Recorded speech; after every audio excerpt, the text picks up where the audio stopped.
Hi, I'm Dave Cole, and I'm going to take you into the world of colour.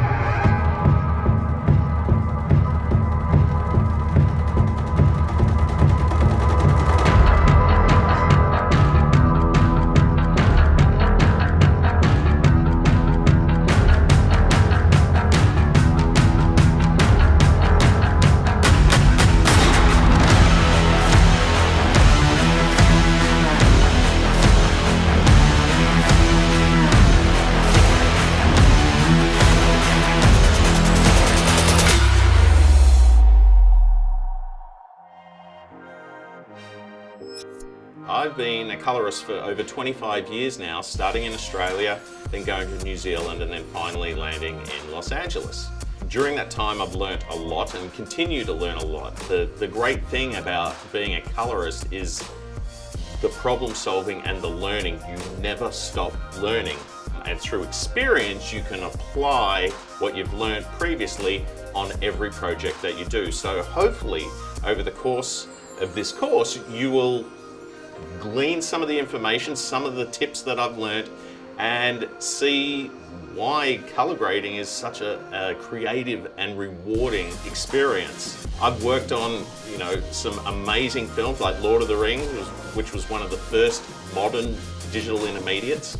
So over the years, I've worked with various DPs, including Shane Hurlbert. We did Swing Vote together, Actor Bella, Rim of the World, commercials, we did ads for the Marines, we did camera launches. Digital color correction has evolved so much over these 25 years. There's a lot to get into. I hope to impart some information and some ideas, the passion, and also concepts throughout this entire course so that you will leave this course with the confidence that I have when I go into every project.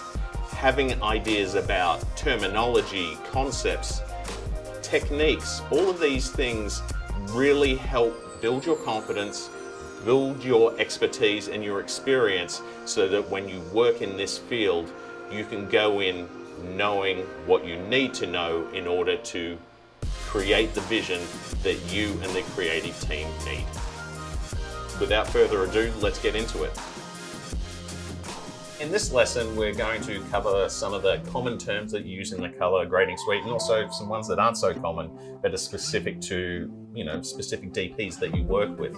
So we're going to start off with a very common one, and that is the term of crushing the blacks. So when I describe these terms, I'm going to actually show it to you in a couple of ways. I'm going to show you how it artistically looks like on some footage, and then I'm actually going to go to a grayscale ramp which allows us to see on a waveform what the function that I'm actually doing is doing to the curve of the exposure from black to white. So let's start with crushing the blacks on a photographed image, so the creative way of doing it.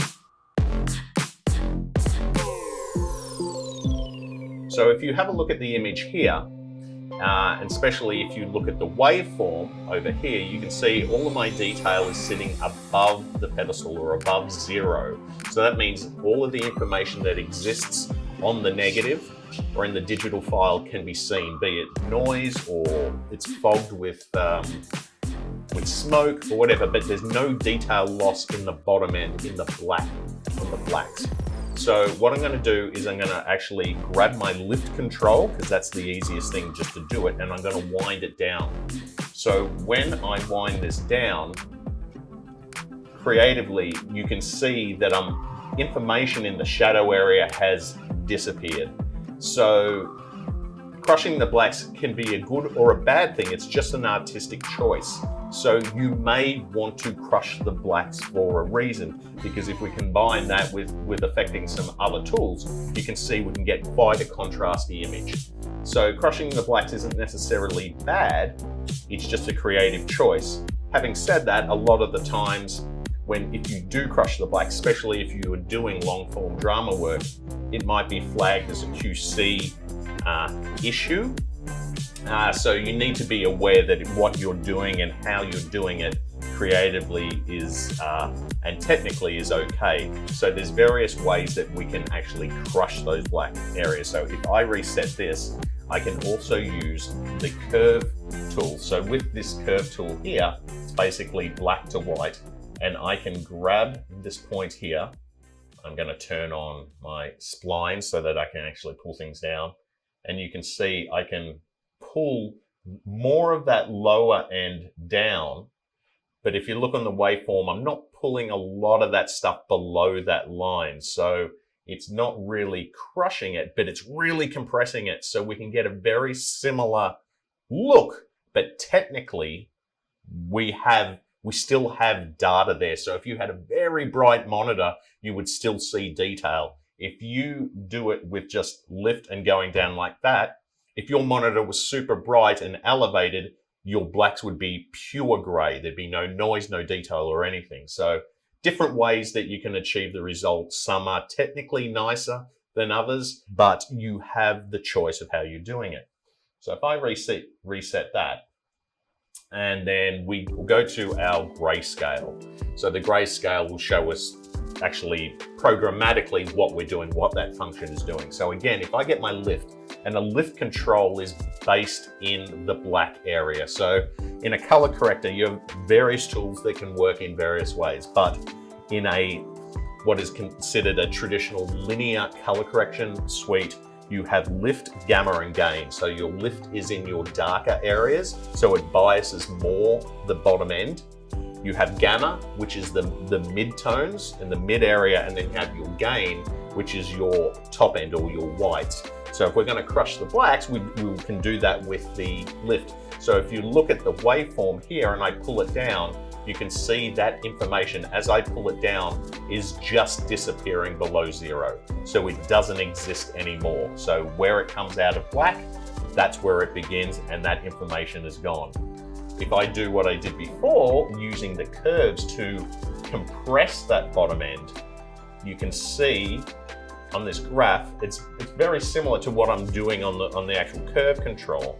But if we mess with these things together, it means in the toe of the film or the bottom end, we can compress that information down so that there's still detail, but the difference between each level is reduced. So you get the effect of crushing without the technical limitation necessarily of losing data. But when you do this, you do need to manipulate other controls to keep the rest of the image looking right. Otherwise, it will affect it, because at the moment, when I'm adjusting this curve here, it is affecting the entire curve. So again, if you look on the waveform, you can see everything is being changed. A way around that is to put in an anchor point somewhere in the signal. So I could put one in the middle, say around the mid-tones here. And now if I get this, you can see that I'm affecting it just there. So having a grayscale ramp and looking at waveforms is a really good way to understand what is happening to the signal, so that you purely understand. Because when you're looking at an image, what you're doing is obviously, it's all based on the image that you're seeing, and it's very important to grade by eye, and scopes can actually help inform your decisions. But when you do it on a grayscale like this, you can physically see what those controls are doing. So it's a really good way to understand the core concepts of what those controls physically do. Similarly, if I grab this midpoint here and slide it up, you can see where that compression of the bottom end is actually being affected. So handy little tool to show where we're going. But that is a couple of techniques of crushing the blacks, or making blacks very compressed, or completely bottoming out and losing detail in the bottom end.